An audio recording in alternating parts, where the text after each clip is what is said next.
നമസ്കാരം. ഏവർക്കും എല്ലാ ഞായറാഴ്ചകളിലുമുള്ള മാർക്കറ്റ് ഔട്ട്ലുക്ക് വീഡിയോയിലേക്ക് സ്വാഗതം. അങ്ങനെ നമ്മൾ ഈ വർഷത്തെ അവസാന മാസത്തിലേക്കും ഡിസംബർ മാസത്തിലെ ആദ്യ ആഴ്ചയിലേക്കും പ്രവേശിക്കുകയാണ്. RBI മോണിറ്ററി പോളിസി, വിദേശ ധനകാര്യ സ്ഥാപനങ്ങളുടെ ആക്ഷൻസ് തുടങ്ങി ഈ വരാൻ പോകുന്ന ആഴ്ചയിലും നമ്മുടെ മാർക്കറ്റിന്റെ ദിശയെ സ്വാധീനിക്കാൻ പോകുന്ന ഘടകങ്ങൾ എന്തൊക്കെയാണെന്ന് വിശദമായി തന്നെ നമുക്ക് ഈ വീഡിയോയിൽ ചർച്ച ചെയ്യാം. വെള്ളിയാഴ്ച നമ്മുടെ മാർക്കറ്റ് അടച്ചതിന് ശേഷം ഇന്ത്യൻ നിക്ഷേപകരൊക്കെ ഒരേപോലെ കാത്തിരുന്ന GDP ഡാറ്റയുടെ റിലീസ് മാർക്കറ്റിനെയും നിക്ഷേപകരെയും സർപ്രൈസ് ആക്കിക്കൊണ്ട് 6 ക്വാർട്ടറിലെ ഏറ്റവും ബെറ്റർ ആയിട്ടുള്ള രീതിയിലാണ് GDP ഡാറ്റ റിലീസ് ചെയ്യപ്പെടുകയുണ്ടായത്. അതിന്റെ ഒരു പ്രതിഫലനം ശനിയാഴ്ച വെളുപ്പിന് ക്ലോസ് ആയ ഗിഫ്റ്റ് നിഫ്റ്റിയുടെ ഇൻഡിക്കേഷനിലും പ്രകടമാണ്. മറ്റു മോശമായ കാര്യങ്ങളൊന്നും സംഭവിച്ചില്ലെങ്കിൽ നമ്മുടെ മാർക്കറ്റിൽ ഗ്യാപ്പ് അപ്പ് ഓപ്പണിംഗ് ആണ് നാളെ എക്സ്പെക്ട് ചെയ്യുവാനായിട്ട് സാധിക്കുക. തുടർച്ചയായി 3 മാസം സെപ്റ്റംബർ, ഒക്ടോബർ, നവംബർ മാസങ്ങളിൽ നിഫ്റ്റിക്ക് നേട്ടത്തോടു കൂടി തന്നെ വ്യാപാരം അവസാനിപ്പിക്കുവാനും സാധിച്ചു. മാത്രവുമല്ല, കഴിഞ്ഞ ആഴ്ചയിൽ നിഫ്റ്റി 25,850, 26,300 എന്നീ റേഞ്ചുകൾക്കിടയിൽ നിന്നുകൊണ്ട് 500 പോയിന്റുകൾക്ക് താഴെയായിട്ടുള്ള ഒരു ട്രേഡിംഗ് റേഞ്ച് ആണ് ക്രിയേറ്റ് ചെയ്യുകയും ഉണ്ടായുള്ളൂ. തൽഫലമായി നിഫ്റ്റിക്ക് വീക്കിലി ബേസിസിൽ 134 പോയിന്റുകളുടെ നേട്ടത്തോടു കൂടിയും മന്ത്ലി ബേസിസിൽ 480 പോയിന്റുകളുടെ നേട്ടത്തോടു കൂടിയും വ്യാപാരം അവസാനിപ്പിക്കുവാൻ സാധിച്ചപ്പോൾ നിഫ്റ്റിയോടൊപ്പം തന്നെ ബാങ്ക് നിഫ്റ്റിക്കും സെൻസെക്സിനും ഫ്രഷ് റെക്കോർഡ് ഹൈകളും ക്രിയേറ്റ് ചെയ്യുവാൻ സാധിക്കുകയുണ്ടായി. ഈ ആഴ്ചയിൽ നമ്മുടെ മാർക്കറ്റിലേക്ക് സ്പെസിഫിക് ആയിട്ട് വന്നു കഴിയുമ്പോൾ ഇന്ത്യൻ മാർക്കറ്റിന്റെ ഗതിയെ സ്വാധീനിക്കുന്ന ഏറ്റവും പ്രധാനപ്പെട്ട ഒരു ഘടകമാണ് ഡിസംബർ 5 വരാനിരിക്കുന്ന RBI മോണിറ്ററി പോളിസിയുടെ ഔട്ട്കം. ഇതിനു പുറമെ HSBC മാനുഫാക്ചറിംഗ് PMI ഡാറ്റയുടെ റിലീസ്, മാനുഫാക്ചറിംഗ് പ്രൊഡക്ഷൻ ഡാറ്റയുടെ റിലീസ് തുടങ്ങി ഒത്തിരിയേറെ മാക്രോ ഇക്കണോമിക് ഡാറ്റകളുടെ റിലീസും ഈ ആഴ്ചയിൽ ഇന്ത്യൻ മാർക്കറ്റിൽ നിന്നും കാത്തിരിക്കുന്നു. ഓരോ ദിവസത്തെയും പ്രധാനപ്പെട്ട മാക്രോ ഇക്കണോമിക് ഡാറ്റകളുടെ റിലീസ് അതാത് ദിവസത്തെ പ്രീ മാർക്കറ്റ് റിപ്പോർട്ടുകളിൽ വിശദമായി തന്നെ മെൻഷൻ ചെയ്യാം. ഇതിനു പുറമെ നവംബർ മാസത്തെ ഓട്ടോ സെയിൽസ് ഡാറ്റയും വരാനിരിക്കുന്നു. അതുകൊണ്ട് തന്നെ ഈ വരാൻ പോകുന്ന ആഴ്ചയിൽ ഓട്ടോ സെക്ടറിൽ ഉണ്ടാകുന്ന ഗതിവിധികളും നമ്മുടെ മാർക്കറ്റിനെ സാരമായി തന്നെ ബാധിക്കും.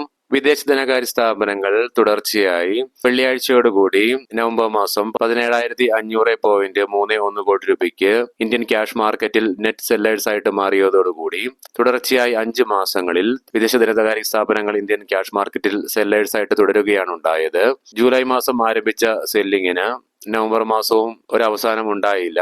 അതുകൊണ്ട് തന്നെ ഈ വരാൻ പോകുന്ന ആഴ്ചയിലും വിദേശ ധനകാര്യ സ്ഥാപനങ്ങളുടെ ഇന്ത്യൻ ക്യാഷ് മാർക്കറ്റിലുള്ള ആക്ഷൻ കീനായിട്ട് തന്നെ വാച്ച് ചെയ്യേണ്ടിയിരിക്കുന്നു. ഒപെക് രാജ്യങ്ങളുടെ പ്രൊഡക്ഷനിലുണ്ടായ വർധനവിനെ തുടർന്നും ഓവർ സപ്ലൈസ് കൺസേൺസ് നിലനിൽക്കുന്നതിനാലും കഴിഞ്ഞ ആഴ്ചയിലും വീക്കിലി ബേസിസിൽ 2.5% ഇടിവ് ക്രൂഡ് ഓയിലിന്റെ വിലയിൽ നേരിടേണ്ടതായിട്ട് വന്നു. അത് ഇന്ത്യൻ മാർക്കറ്റിന് എന്നതുപോലെ തന്നെ ഗ്ലോബൽ മാർക്കറ്റിനും ഗുണകരമായി തന്നെ മാറി. അതുകൊണ്ട് തന്നെ ഈ വരാൻ പോകുന്ന ആഴ്ചയിലും ക്രൂഡ് ഓയിലിന്റെ വിലയിലും വീണ്ടും ഇടിവ് തുടരുകയാണെങ്കിൽ അത് മാർക്കറ്റിന് ഗുണകരമായിട്ട് മാറിയേക്കാം. ഇന്ത്യൻ രൂപ അമേരിക്കൻ ഡോളറിനെതിരെ കഴിഞ്ഞ ആഴ്ചയിൽ ചരിത്രത്തിലെ ഏറ്റവും താഴ്ന്ന നിലയിലേക്ക് എത്തിച്ചേരുകയുണ്ടായി. മാത്രമല്ല, വീക്കിലി ബേസിസിലും മന്ത്ലി ബേസിസിലും ഇടിവ് നേരിട്ടതിനെ തുടർന്ന് കഴിഞ്ഞ വെള്ളിയാഴ്ചയോടുകൂടി ഇന്ത്യൻ രൂപയ്ക്ക് അമേരിക്കൻ ഡോളറിനെതിരെ കഴിഞ്ഞ മാസം മാത്രം 1% നഷ്ടം മന്ത്ലി ബേസിസിലും നേരിടേണ്ടതായിട്ട് വരികയുണ്ടായി.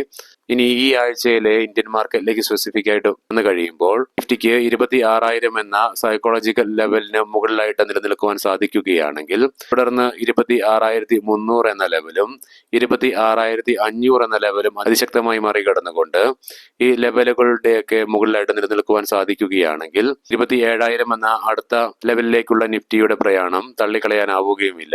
എന്നാൽ അതേസമയം നിഫ്റ്റിയെ സംബന്ധിച്ചിടത്തോളം 26,000 എന്ന ലെവൽ ഡൗൺ സൈഡിലേക്ക് സൈക്കോളജിക്കൽ ആണെങ്കിലും 25,900 എന്ന ലെവൽ ഇനീഷ്യൽ സപ്പോർട്ട് ഏരിയ മാത്രമല്ല, ക്രൂഷ്യൽ സപ്പോർട്ട് ഏരിയ കൂടിയാണ്. കാരണം ഈ ലെവലിലായിട്ടാണ് നിഫ്റ്റിയുടെ 20-day EMA സ്ഥിതി ചെയ്യുന്നതും. തുടർന്ന് 25,700 എന്ന ലെവൽ നിഫ്റ്റിയെ സംബന്ധിച്ചിടത്തോളം അടുത്ത സപ്പോർട്ടായിട്ട് മാറിയേക്കാം. പ്രത്യേകം ശ്രദ്ധിക്കുക, ഇത് ട്രേഡ് റെക്കമെൻഡേഷൻ അല്ല, അനലിസ്റ്റുകളുടെയും എക്സ്പേർട്ടുകളുടെയൊക്കെ അഭിപ്രായങ്ങൾ മാത്രമാണ്. എഡ്യൂക്കേഷൻ പർപ്പസിന് വേണ്ടിയിട്ടാണ് ഈ ലെവലുകൾ വിശദീകരിക്കുകയും ഉണ്ടായത്.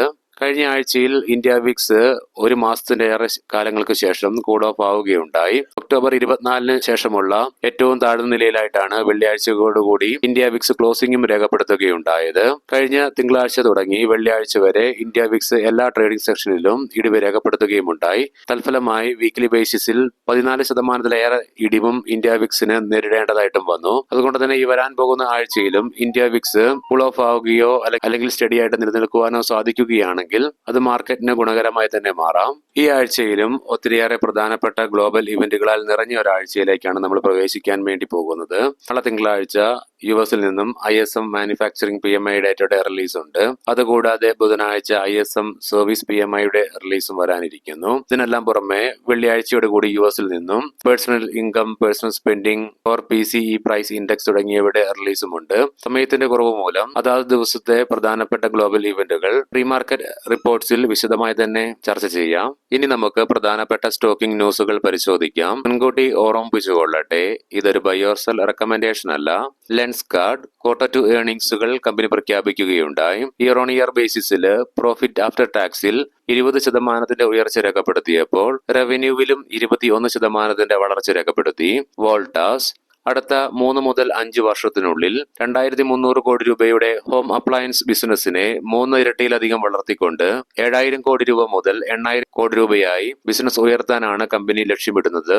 ടീഗ ഇൻഡസ്ട്രീസ് മോളികോപ്പ് ഗ്രൂപ്പിന്റെ ഏറ്റെടുക്കലിന് കമ്പനിയുടെ ബോർഡ് അംഗീകാരം നൽകുകയുണ്ടായി. IRFC maiden zero coupon bond ഇഷ്യൂവിലൂടെ 2981 കോടി രൂപ കമ്പനി സമാഹരിച്ചു.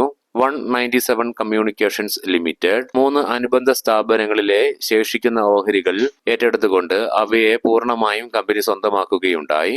ഓല ഇലക്ട്രിക് നവംബറിലെ വിൽപ്പന 36 മാസത്തെ ഏറ്റവും താഴ്ന്ന നിലയിലായിട്ടാണ് റിപ്പോർട്ട് ചെയ്യപ്പെടുകയുണ്ടായത്. അരവിന്ദ് സ്മാർട്ട് സ്പേസസ് ലിമിറ്റഡ് അഹമ്മദാബാദിലെ വസ്ത്രപൂരിൽ 3.6 ലക്ഷം ചതുരശ്ര അടി വിസ്തീർണമുള്ള ഒരു പ്രീമിയം റെസിഡൻഷ്യൽ പ്രോജക്ട് കമ്പനി ഏറ്റെടുക്കുകയുണ്ടായി. ഇത് ഏകദേശം 400 കോടി രൂപ വിലമതിക്കുന്ന പദ്ധതിയാണ്. ഏവർക്കും നല്ല ഒരു സായാഹ്നം ആശംസിക്കുന്നു. നാളെ രാവിലെ പ്രീ മാർക്കറ്റ് റിപ്പോർട്ട്സുമായി കണ്ടുമുട്ടാം. നന്ദി, നമസ്കാരം.